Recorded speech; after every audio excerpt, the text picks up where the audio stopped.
নমস্কার বন্ধুরা, আজকে আমি বানাবো ভেজ স্প্রিং রোল রেসিপি। অল্প একটু আটা আর সুজি দিয়ে এই স্প্রিং রোলটা আমি বানাবো। আর বন্ধুরা, এই স্প্রিং রোলটা বানাতে আমাদের কিন্তু তেমন কিছু একটা উপকরণ লাগবে না। খুবই অল্প একটু উপকরণে খুব সহজেই খুব তাড়াতাড়ি স্প্রিং রোলটা বানানো হয়ে যাবে। তো চলুন বন্ধুরা, আজকের রেসিপি দেখে নিই। তো বন্ধুরা, এখানে আমি নিয়ে নিয়েছি অর্ধেকটা পেঁয়াজ, অল্প একটু ক্যাপসিকাম, গাজর, একটা কাঁচা লঙ্কা, ধনিয়া পাতা আর নিয়ে নিয়েছি বাঁধাকপি। সবজিগুলো আমি পরিষ্কার করে ধুয়ে নিয়েছি। আর এই সমস্ত সবজিগুলো একই রকম ভাবে পাতলা পাতলা করে কেটে নেব।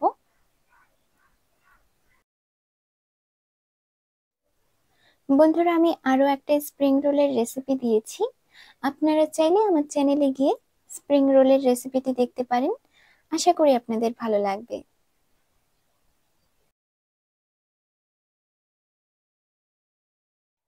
আমি একটাই লঙ্কা দিচ্ছি, কারণ এখনকার লঙ্কা অনেক ঝাল।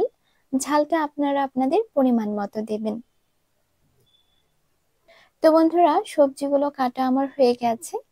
তো এখন আমি নিয়ে নিচ্ছি একটা পাত্রতে অল্প একটু আটা আর নিয়ে নিচ্ছি অল্প একটু সুজি। আটা থেকে সুজির পরিমাণটা অল্প নিয়েছি। নিয়ে নিলাম পরিমাণ মতো লবণ। এখন আমি এটা জল দিয়ে গুলিয়ে নেব।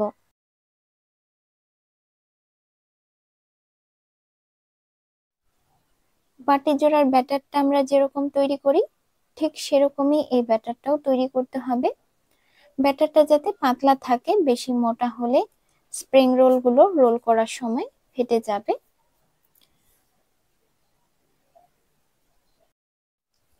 তো বন্ধুরা, স্প্রিং রোলের ব্যাটারটা আমার রেডি হয়ে গেছে। আর এই দেখুন বন্ধুরা, ব্যাটারের ঘনত্বটা আমি এরকম রেখেছি। যদি মনে হয় যে একটু জল লাগবে তাহলে ব্যাটারে অল্প একটু জল দিয়ে আর একটু পাতলা করে নেবেন। তো বন্ধুরা, এখানে দেখুন কড়াই বসিয়ে দিয়েছি। কড়াই খুব ভালো করে গরম করে নিয়েছি। দিয়ে দিয়েছি অল্প তেল। তেলটাও গরম হয়ে গেছে। এখন আমি এক হাতা করে দিয়ে কড়াইটা এভাবে ধরে ঘুরিয়ে দিতে হবে।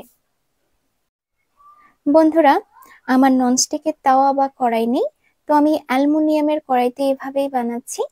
তো আমার মতনই যাদের ননস্টিকের তাওয়া বা কড়াই নেই, অ্যালুমিনিয়ামের কড়াইতে বানাবেন। তো অ্যালুমিনিয়ামের কড়াইতে যদি আপনারা বানান তাহলে কিন্তু কড়াইটা খুব ভালো করে গরম করে নেবেন, না হলে কিন্তু এই স্প্রিং রোলের রুটিগুলো কড়াইতে আঁকড়ে ধরবে। তেল দিয়ে, অল্প একটু তেল দিয়ে কড়াইটাকে খুব ভালো করে গরম করে নিতে হবে। রুটিটা এভাবে আস্তে আস্তে তুলে নিতে হবে। তো বন্ধুরা, স্প্রিং রোলের রুটিগুলো বানানো আমার হয়ে গেছে। তো কড়াইতে আমি অল্প একটু তেল দিয়ে দিচ্ছি। তেলটা গরম হয়ে গেছে। এখন আমি সমস্ত সবজিগুলো দিয়ে দেব। গাজর কুচি, পেঁয়াজ কুচি, ক্যাপসিকাম, বাঁধাকপি, অল্প একটু আমি মটরশুঁটি দিলাম, ধনিয়া পাতা, আর দিয়ে দিলাম অল্প একটু লবণ। ভালো করে নেড়ে চেড়ে নিয়ে একটু কিছুক্ষণের জন্য ঢেকে দেব। আর গ্যাসের আঁচটা এখন আমি একদম লোতে রেখেছি।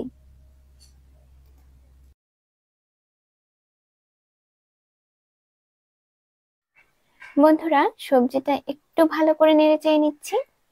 এখন আমি দিয়ে দিচ্ছি অল্প একটু ভিনেগার, দিয়ে দিচ্ছি অল্প একটু রেড চিলি সস, আর দিয়ে দিচ্ছি অল্প একটু টমেটো কেচাপ, দিয়ে দিচ্ছি অল্প একটু সয়া সস।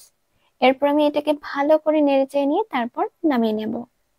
বন্ধুরা, সবজিটা কিন্তু বেশি ভাজাভাজি করার দরকার নেই। সবজিটা তেলে একটু নেড়ে চেড়ে নিয়ে তারপর সস টস অ্যাড করে নেড়ে চেড়ে নিয়ে নামিয়ে নিতে হবে। তো বন্ধুরা, এখন আমি এই যে অল্প একটু সবজি দিয়ে দিয়েছি রুটির মধ্যে। তো এখন আমি স্প্রিং রোল গুলো রোল করে নেব। আর যে ব্যাটার দিয়ে রুটিগুলো আমি তৈরি করলাম সেই ব্যাটারটাই একটুখানি লাগিয়ে নিচ্ছি, যাতে করে এটা ভালো করে আটকে থাকে।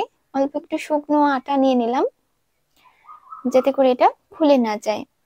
এই যে দেখুন বন্ধুরা, এভাবে রোল করতে হবে।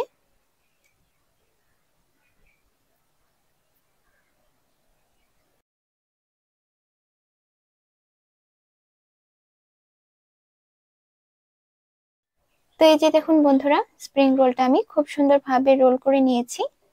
তো এভাবেই আমি বাদবাকিগুলো রোল করে নেব। বন্ধুরা, আপনারা যদি আটার স্প্রিং রোল না খেয়ে থাকেন, অবশ্যই একবার এভাবে করে বানাবেন, খেতে ভীষণই ভালো লাগে।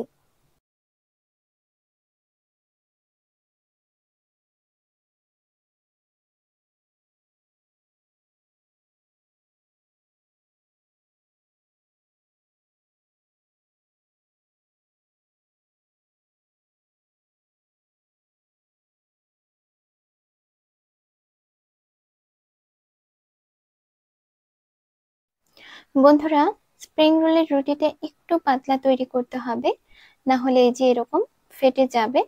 এই জায়গাটা একটু মোটা হয়ে গেছে, তো তার জন্য ফেটে গেছে। তো যাই হোক বন্ধুরা, সমস্ত স্প্রিং রোল গুলো আমার রোল করা হয়ে গেছে। তো চলুন এখন এগুলো ভেজে নিই। কড়াইতে আমি পরিমাণ মতো তেল দিয়ে দিচ্ছি।